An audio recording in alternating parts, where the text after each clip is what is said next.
안녕하세요. 임승우 목사님의 묵상 요한계시록 8장 1절 제목 하늘의 침묵.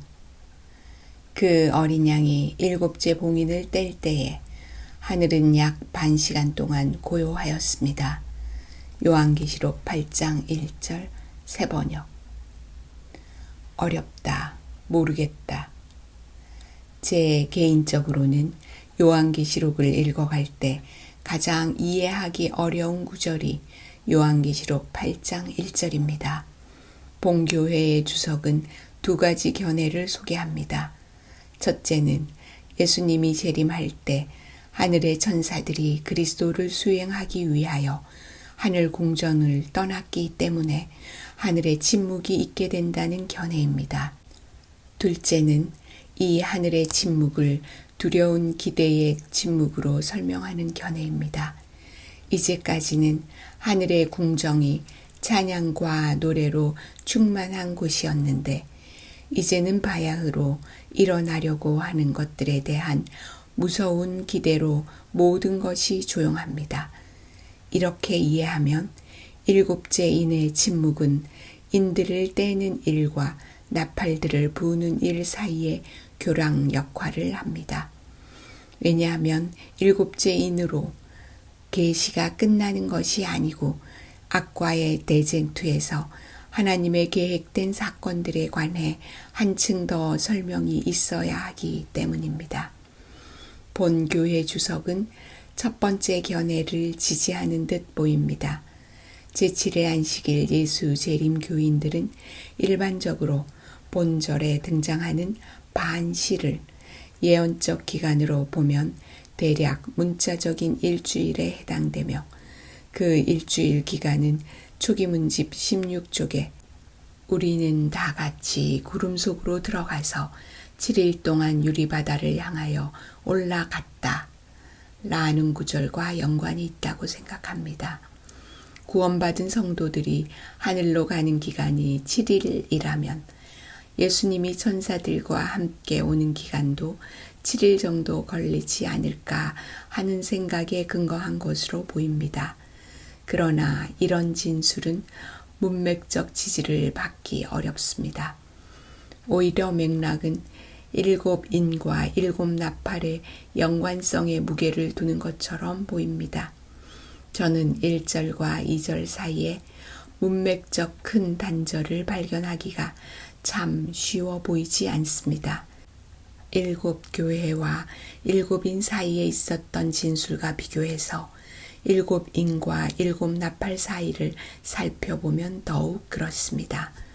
또 반시라는 기간도 연일법칙의 근거에서 본다면 정확히는 7일이 아니라 7일 반이며 하늘에서 천군들이 출발해서 이 땅에 오는 기간 7일에 하늘로 돌아오는 기간 7일을 합치면 하늘을 비우는 총 기간이 14일이 되기 때문에 저는 개인적으로 첫 번째 견해를 받아들이기가 쉽지 않습니다. 최대한 문맥 속에서 우리는 어린 양께서 대제사장이자 왕으로 즉위하여 이 두루마리를 취하셨다는 것을 알고 있습니다. 우리는 앞서 함께 공부한 내용에 따라 이 두루마리는 하나님과 백성이 맺은 언약과 관련이 있으며 또 왕이 하나님의 뜻대로 그 언약책의 내용을 이 세상에 실현하는 것과 연관성을 가지고 있다는 것을 알고 있습니다. 그리고 어린 양께서는 7인을 하나씩 떼고 계시며 그 7째 마지막 인을 떼면 드디어 두루마리의 내용이 온 세상에 공개될 것을 우리는 기대하고 있습니다. 그런데 본절은 어린 양께서 7째 인을 떼자 우리의 기대와는 다르게 하늘에 반시 동안의 침묵이 임했다고 말하고 있습니다. 둑하는 이 침묵을 벼랑간의 침묵이자 완전한 침묵이라고 말합니다. 그러나 침묵은 큰 음성을 기대합니다. 우리는 그 큰 음성을 일곱째 나팔을 불 때 발견합니다.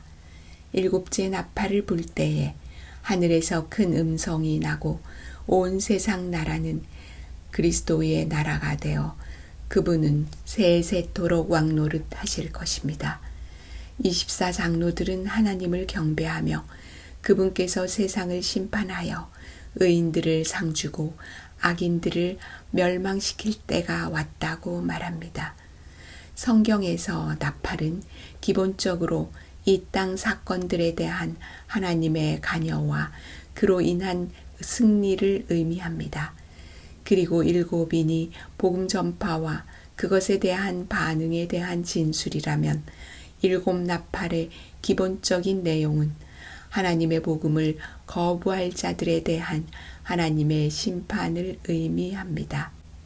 이런 분석을 토대로 저는 조심스럽게 본절의 침묵을 이 두루마리의 내용을 전 우주에 공개하기 위한 침묵으로 이해합니다.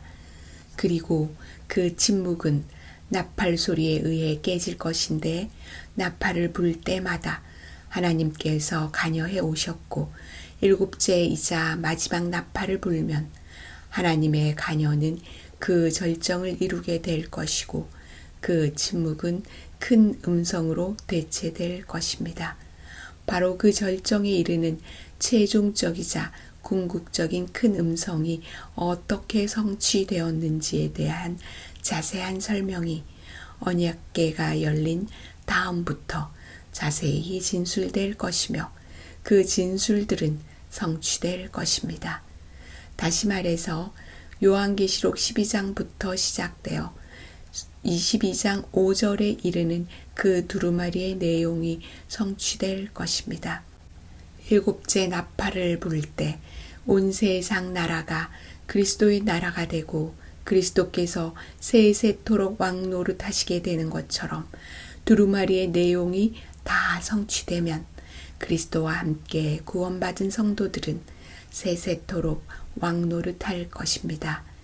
이제 하늘에 임한 완전한 침묵은 하나님께 구원받은 모든 피조물들의 경배와 찬양의 함성으로 가득 채워질 것입니다. 저는 오늘 제 의견이 완벽하다고 생각하지 않습니다. 이는 성경을 연구하는 한 사람의 탐구일 뿐이며 많은 이들이 더 나은 이해를 위해 매 순간 함께 하기를 요청합니다. 기도. 주님이 주신 뜻을 알기를 원하오니 도우소서.